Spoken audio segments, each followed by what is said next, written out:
मित्रों नमस्कार। आप हैं बसंत गुरु जी के साथ लाइफ लेसन में। जीवन का पाठ हमारी सफलता और असफलता से जुड़ा हुआ है। जब हमारी ये शरीर छोड़ जाता है या हम इस शरीर को छोड़ करके मुक्त हो जाते हैं, तब इस शरीर के ले करके हमारे घर परिवार के लोग चीखते हैं, बिलखते हैं। कुछ क्षण के बाद इस शरीर को या तो मिट्टी के सुपुर्द कर देते हैं या अग्नि के सुपुर्द कर देते हैं और उस हड्डी को फूल बना करके फिर हमारे अंतिम संस्कार करते हैं। और अंतिम संस्कार करने के बाद लोग जब हमारे शोक सभा के लिए एकत्रित होते हैं, जब हमारे कामों को फिर वहाँ मूल्यांकन होता है कि हमने अपने जीवन में क्या किया, कि कितना परिवार बनाया, कितना साम्राज्य का विस्तार किया, कितना धन दौलत कमाए, कैसे जीवन जिया गया। फिर वहाँ हमारी सिर्फ एक शानदार पक्ष की, यानी जो सफल है हमारा जीवन, उसके ऊपर चर्चा होता है। पूरी संसार, पूरी दुनिया उस समय जब हम इस शरीर को छोड़ जाते हैं तब हमारी बुराइयां नहीं करते, उस समय सिर्फ हमारी अच्छाइयों को प्रकाशित किया जाता है। शायद इसके पीछे एक मनोविज्ञान यह है कि सबको पता है कि शरीर को हम एक दिन छोड़ेंगे ही, हमको इस शरीर को छोड़ के जाना पड़ेगा, हम इस संसार की यात्रा से हमको बाहर जाना होगा। तो कहीं लोग भी मेरे इस बुरा कर्म को ना कहें, इसलिए जो व्यक्ति यहाँ से चला गया, जो व्यक्ति स्वर्गीय हो गया, अब सबको स्वर्ग में भेज देते हैं। हम मनुष्य बड़े चतुर हैं, हम किसी को ऐसा नहीं कहते कि फला व्यक्ति आज नरक की यात्रा में गए हैं तो हम उसके परिवार सुख संतप्त परिवार को के साथ खड़े हैं, ऐसा नहीं कहते।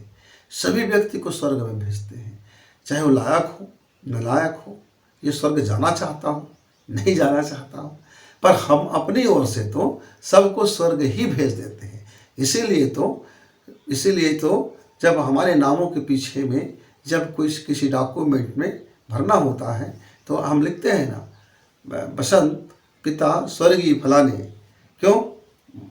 अब सबको हम स्वर्गीय कहेंगे तो एक आंतरिक खुशी मिलती है कि हर व्यक्ति स्वर्ग ही जाता है और स्वर्गीय हम हो जाते हैं।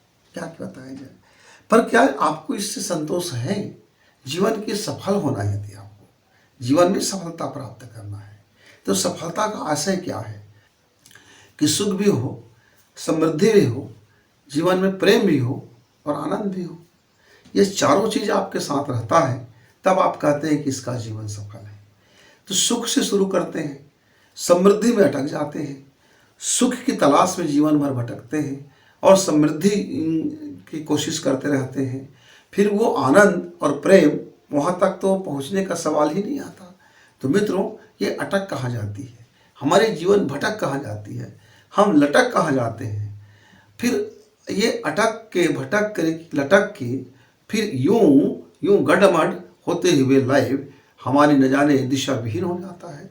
तो इसका सिंपल सा एक ही कारण है कि हम सिजोफ्रेनिया के शिकार हो जाते हैं, यानी हम एक ऐसे मनोविकार के शिकार हो जाते हैं जिसको आप डिप्रेशन भी कह सकते हो, आप अवसाद भी कह सकते हो, या आप कुदृष्टि कह सकते हो, कोई विचार कह सकते हो, आपका कम सोच विचार की शक्ति भी कह सकते हो, सही निर्णय नहीं लेने की शक्ति की कमी भी कह सकते हो, सही विचार नहीं कर पाने की कमी भी कह सकते हो, और सही मूल्यांकन नहीं कर पाने की कमी भी कह सकते हो। यानी हमारे जीवन में एक ऐसी वॉल्यूम, एक ऐसी वैक्यूम और एक ऐसी दुर्घटना हो जाता है कि हम चीज़ों को चीज़ों की तरह नहीं देख पाते। हम उसको जब तौलते हैं तो हम अपने को डार्क में महसूस करते हैं, हम अपने को लूजर महसूस करते हैं, हम अपने को दुखित महसूस करते हैं, हम अपने को पीड़ित महसूस करते हैं, हम अपने को फेलियर महसूस करते हैं। और दुनिया के सामने हम लूजर होना नहीं चाहते, हम फेलियर होना नहीं चाहते, हम दुखित होना नहीं चाहते, हम पीड़ित होना नहीं चाहते, हम किसी से कम होना नहीं चाहते। हम चाहते हैं कि हम सबसे आगे चले, ऊपर चले, बेस्ट चले, दुनिया हमारी तारीफ करे। लेकिन जो व्यक्ति मेरे मरने के बाद जो मेरा तारीफ करने वाला है, यदि वो मेरे जीते जीते काश तारीफ कर देता तो मुझे यह डिप्रेशन का शिकार नहीं होना पड़ता।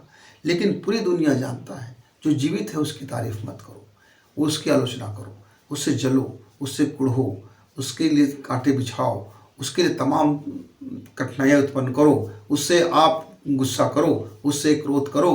क्यों? क्योंकि अभी वो जीवित है, न जाने कब तक जीवित रहेगा। हम आज तारीफ कर दिए, कल गला पड़ जाएगा, न जाने फिर हम कैसे करेंगे, क्योंकि अब तो जीवित है, तो कितने साल जिएगा कौन जानता है। लेकिन जो व्यक्ति अब मर गया, सबको पता है कि लौट के नहीं आएगा, इसलिए आज जम की तारीफ करो, खूब प्रशंसा करो, उसके स्वर्ग भी पहुंचा दो। क्या जाता है कहने वाले का। मित्रों, यही जो फर्क है, जो मृत्यु के बाद हम किसी व्यक्ति के बारे में बोलते हैं, वह अपने जीवन काल में उसको सुनना चाहता है, उसे सुनने की अभिलाषा, उसे सुनने की जिज्ञासा, वही सुनने की प्यास, वही सुनने की अंतर्मन में व्याकुलता, ये उसको डिप्रेशन की ओर ले जाता है।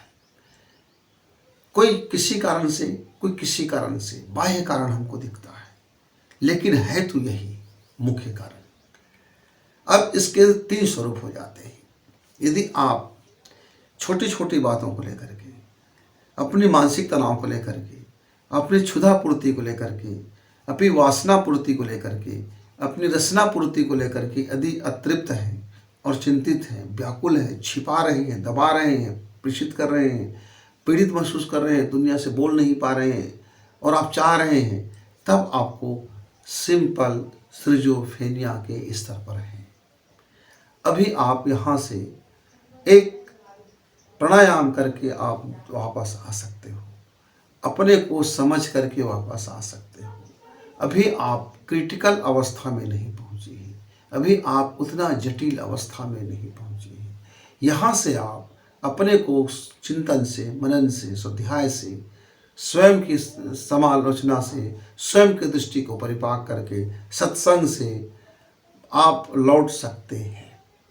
अपने को प्राणायाम करके, अपने मस्तिष्क को एक नया ड्राइंग डिजाइन करके, अपने कार्यों को बदल के आप आसानी से इस संसार में लौट सकते हैं, बेहतर कर सकते हैं, सफल हो सकते हैं, वो सब कुछ प्राप्त कर सकते हैं जिसको प्राप्त नहीं कर पाने के कारण आपका यह दिशा विहीन हो गए, आप डिप्रेशन के शिकार हो गए, आप अवसादग्रस्त हो गए, आप पीड़ाग्रस्त हो गए, आप अपने भीतर अपने को न जाने क्या क्या महसूस करने लगे।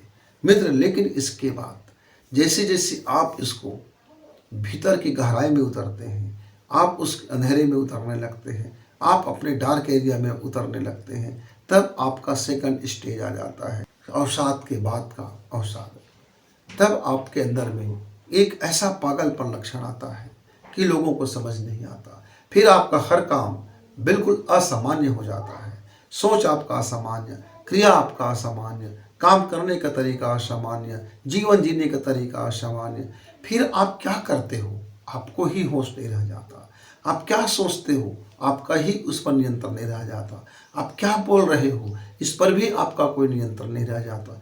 यानी कि आपका इस शरीर का इससे नियंत्रण आपका हट जाता है, आपका मन से आपका नियंत्रण हट जाता है, आपके दिमाग से आपका नियंत्रण हट जाता है। फिर आप वही करते रहते हो जो कभी कल्पना में आपने सोच रखा था, जो कभी आपने डिजाइन कर रखा था। अब आप इस दुनिया और आपके बीच की दुनिया बिल्कुल अलग अलग हो चुका होता है। आप अपने दुनिया में मगन रहते हैं, उसी को सच मानते हैं, उसी को सत्य मानते हैं और उसी दुनिया में आप अपने आप को जिंदा रखते हैं। मित्रों, इसके बाद सबसे जटिल अवस्था आता है सबसे जटिल और विकृत अवस्था आता है हेबेफ्रेनिक सिजोफ्रेनिया में। तब आपके जीवन में क्या घटित हो रहा है, कोई होश नहीं रह जाता। कब खाना खाए हैं, कब से पानी पिए हैं, कब से सोए हैं, कब तक जाग रहे हैं, क्या कर रहे हैं, क्या नहीं कर रहे हैं। आपका इस जगत से नाता लगभग टूट चुका होता है। शरीर का एक अपना क्रिया होते रहता है, आपका संसार एक अलग संसार में विचरण करते रहते हो। फिर वहाँ से लौट कर लाना आपको आपके परिवार वालों के लिए बड़ी कष्टकर हो जाता है। आप स्वयं से फिर कभी लौट नहीं पाओगे। इस अवस्था में पहुँचा व्यक्ति, इस अवस्था में पहुँचा बीमार अपने आप को वह लौटा नहीं सकता। वह अवसाद का एक ऐसा जटिल रूप हो जाता है, एक ऐसा विकृत रूप हो जाता है कि आपका इस संसार से भिन्न हो जाता है। फिर आपको लोग आपको फिर कहने लगते हैं कि यह आदमी बहुत शानदार था, क्या हो गया। फिर टोने टोटके झाड़ फूंक बैगा इत्यादि से होते होते लोग थक जाते हैं और अंत में फिर आपके यह शरीर त्याग देने की उम्मीद में परिजन बैठे रहते हैं। फिर चिकित्सा होता है, इलाज होता है, बहुत मुश्किल भरे इलाज के दौर से गुजरते हैं। कई लोग तो जीवन भर लौट नहीं पाते और सौभाग्यशाली में होते हैं जिनके परिवार वाले समय रहते चिकित्सा करा लेते हैं, काउंसलिंग करा लेते हैं और इस डिप्रेशन से, इस अवसाद से, वो इस विकृति से वो अपने आप को बाहर निकाल लेता है। मित्रों, मति भ्रम से स्टार्ट हुआ, विघटन में पहुंच गए। अब आपको जानेंगे कैसे कि आप डिप्रेशन के शिकार हो रहे हैं। आप जानेंगे कैसे कि आपके भीतर में एक डिप्रेशन आ रहा है। बहुत साधारण सी बातें हैं मित्र, कि जब आपको हर पक्ष नकारात्मक लगने लगे, जब आप कोई व्यक्ति के विषय में कुछ सोचते हैं तो उसके पीछे में आपका नकारात्मक पहलू आपको नजर आने लगता है। जैसे किसी व्यक्ति ने आपको 2 रोटी दिया, अब आप थैंक यू कहने के बजाय आपके मन में ये आ गया, कहीं यार ये आदमी 2 रोटी दे रहा है तो बड़ा स्वार्थ होगा, कहीं मेरा 4 रोटी ना मांग ले, कहीं मेरा नुकसान ना कर दे। ये छोटी छोटी चीज़ें ऐसे ही लक्षण के रूप में उभर के आते हैं। आप अपने भाई को किसी से हंसते देख रहे हैं तो आपको लगेगा ये षड्यंत्र कर रहा है, दोनों मिल करके मेरे विरुद्ध में, देखो कैसे हंस रहा है, खिलखिला रहे हैं, कुछ तो गड़बड़ है। वहाँ गड़बड़ कुछ नहीं है, पर आपके मन में एक भाव आ गया, कुछ तो गड़बड़ है। आपकी बीवी है, सज रही है, संवर रही है, श्रृंगार कर रहा है आपके लिए ही, लेकिन वह आपको अभी बताया नहीं है। अब आप दूर से छिप करके देख लिया कि श्रृंगार कर रही है, आपके मन में भाव उठने लगे कि किसको ये दिखाने जा रही है, कोई बाहर में इसका कोई यार तो नहीं है।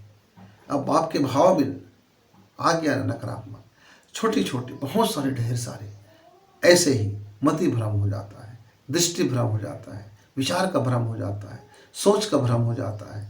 जीवन शैली में शुरुआत में बहुत बार किसी ऐसी शंका कुशंका तरह तरह के विचार हमारे जीवन में घर कर लेता है और आप डरने लगते हो, कहीं आदमी मुझको मार तो नहीं देगा, तो मैं क्यों नहीं इसको मार दूँ।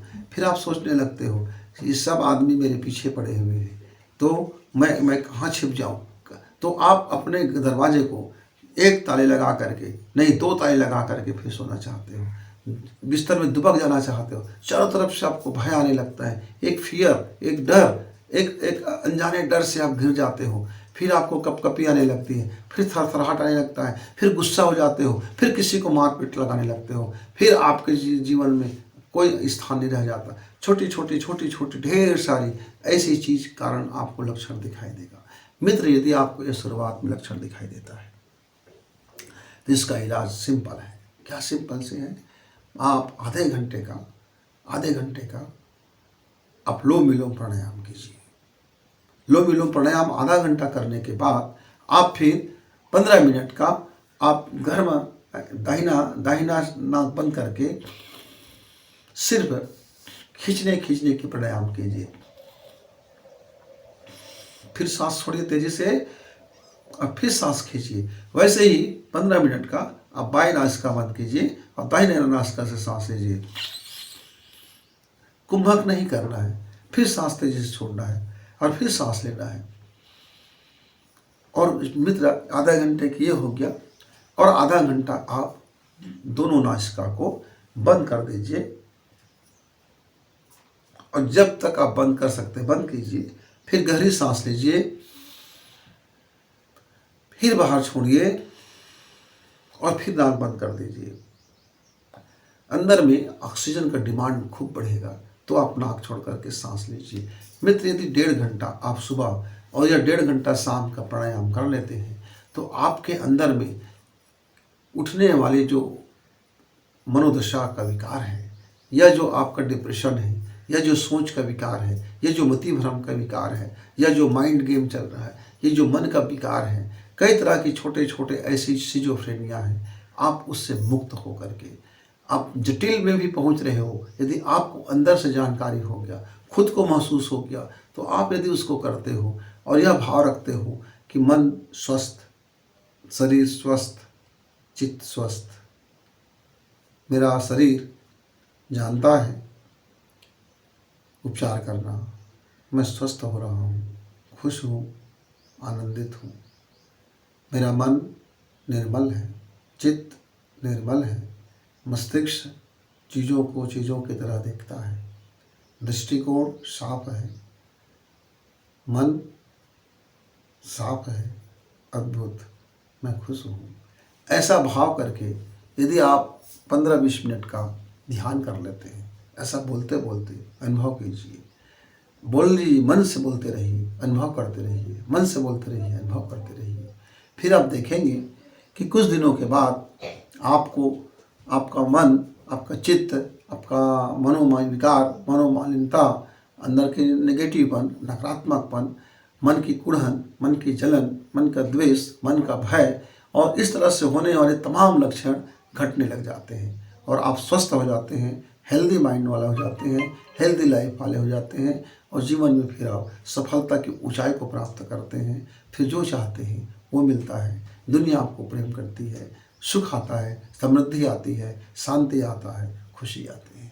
मित्रों, यदि हमारा कोई मित्र ऐसे किसी लक्षण से गुजर रहा हो तो यह निश्चित तौर से यह प्राणायाम और यह छोटा सा ध्यान जरूर करें, सुनिश्चित लाभ है। यह हमारे आंतरिक जीवन को ठीक करने वाली प्रक्रिया है। ये बाह्य जीवन में बहुत बाद में प्रकट होते हैं, पर आंतरिक जीवन में पहले घटित होते रहते हैं। मित्रों, गुरु जी को इजाज़त, नमस्कार, धन्यवाद।